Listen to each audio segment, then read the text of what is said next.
కాకి హంస. పూర్వం ఒకానొక ద్వీపాన్ని ధర్మవర్తి అనే రాజు పాలించేవాడు. ఆ రాజుగారి పట్నంలో ఒక వర్తకుడు ఉండేవాడు. చాలా మంచివాడు, గొప్ప భాగ్యవంతుడు.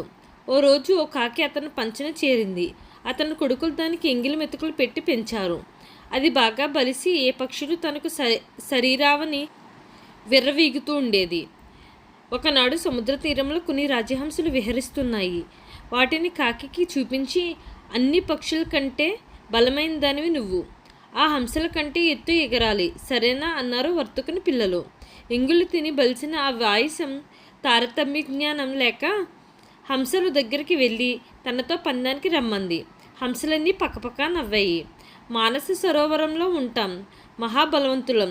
హంసలతో సరైన కాకులు లోకంలో ఉన్నట్లు ఎప్పుడైనా ఎక్కడైనా విన్నావా అన్నాయి.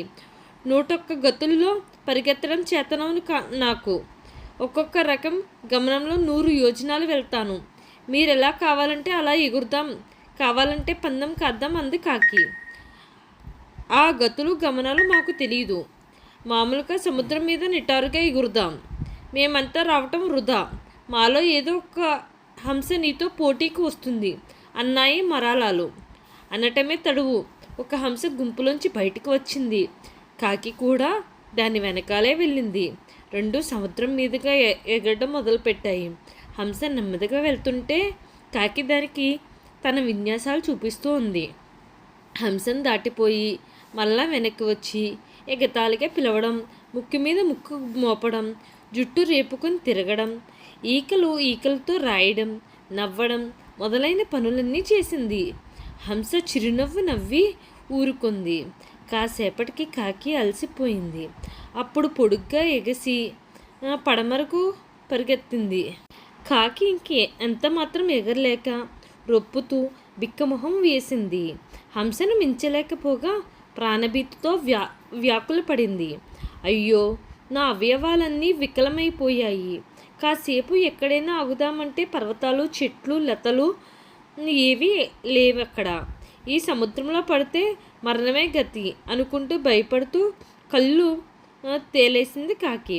అది చూసి హంస, నీకు చాలా గమనాలు వచ్చన్నావే, గొప్ప గొప్ప విన్యాసాలు చేస్తానన్నావు, ఒక్కటి కూడా చూపవేం వ్యాసరాజమా అంది. కాకి సిగ్గుపడింది.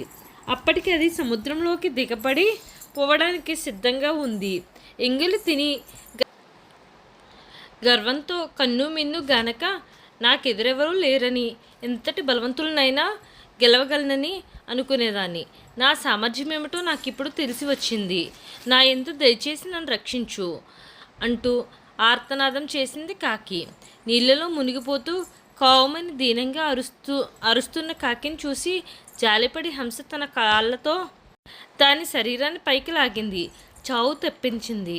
ఇంకెప్పుడు గొప్పలు పోకు అని మందరించి దాన్ని తీరానికి విసిరి ఎగిరిపోయింది రాజహంస.